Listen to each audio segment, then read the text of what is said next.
want to thank all of you out there for going to the alternate platforms to watch us. Now, what Laura says is correct. They're hammering small business people because what they want is we can go out of business, put the landlords who now don't have customers or clients out of business so they can rip down those buildings, take away all the character in town, and put up high-rise condos, specifically to shove as many people downtown as possible. So, and we know that Vancouver's been doing this for a while, yes. And now Toronto's doing this, and even bringing in brand new train lines on Eglinton Avenue to keep people in the downtown core. What advice do you have for people that don't want to be a part of that? Go ahead. Well, I want you to know something behind the scenes. That you know those big, they're the travel things that on trains, like they used to be something like $700. They've shot up in price to $1,700 per container. That's going to affect our right. That's it. And sea containers, and it's going to affect our food. And what we don't see happening around, you know, in the background is we all think, oh, maybe it's okay. The sun's shining, a little bit of snow. We can still go get a coffee by ourselves because nobody's in the coffee shops, you know. But we think it's okay, but it's not. There's a real problem coming. My friend lost his business, his restaurant. He could not withstand the second lockdown. Another Chinese place, best Chinese food in all the world, no longer there. They couldn't withstand the lockdowns. People are losing their jobs. The taxi driver that I spoke to last night, the immigrant, he says, I'm so afraid that they're beginning to talk in his work like he has to get the vaccine in order to keep being a taxi driver. I said, no, you're Canadian. You have to stand up for it. And he goes, you know, for me, I'm an immigrant. He had an accent. I'm trying to do it. But I'm an immigrant. I don't know, you know. And I said, no, you're Canadian. You're Canadian.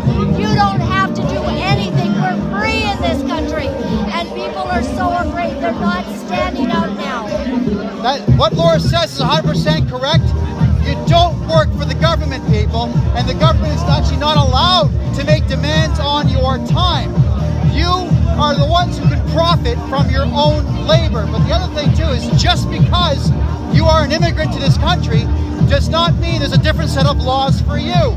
If I don't have to wear a mask, a new immigrant does not have to wear a mask. A cab driver does not have to wear a mask, just like journalists don't have to wear a mask. You have to look at the language, everyone. They're using clever language to try to trick you into thinking that there are laws that say you have to wear a mask. There are no laws right now that say you must wear a mask, but there are many that say you don't have to wear one. Take the damn thing off. Open your business back up before you are out of business. If you need our help, contact us. If you want to open your business, we will come and support you. We'll bring everybody with us that we possibly can. Canada, your government is at war with you. Stand up and go back to war with them, but you don't even have to hit them. All you have to do is defy them. You can win this war through defiance. They do not know what to do, so they send cops out. You saw them take away Adam Skelly's business in Toronto, Adamson Barbecue. They gave him back the building, and they're going to be giving this guy over $1 million. I promise you that, because they know they made a mistake. You can't steal a building, just like they cannot make you do anything that you're told. You don't have a contract with the Canadian government. You don't have a contract with the police or bylaw officers. If you decide you want a contract with them, it's your right to do so. If you don't want to, walk away. Don't give them any freedom over you, your person, or your mind. And I'll close with this, Kevin, but just in case you missed the story of this Polish guy, he's Canadian now. He gets back into our country, and they say you have to take a PCR test, and he said no. And then they said you got to go to quarantine, and he said no, I will not. He said you take me to jail. Well, the cops didn't know what to do with him. They went off. They let him sit there for 2 hours. They came back. They said just go home. Just go home. That's what we gotta do. We gotta defy. But we can do it respectfully. Your Majesty, we will not bow. Respectful defiance. Hey, little Lord, you know why that happened, everybody?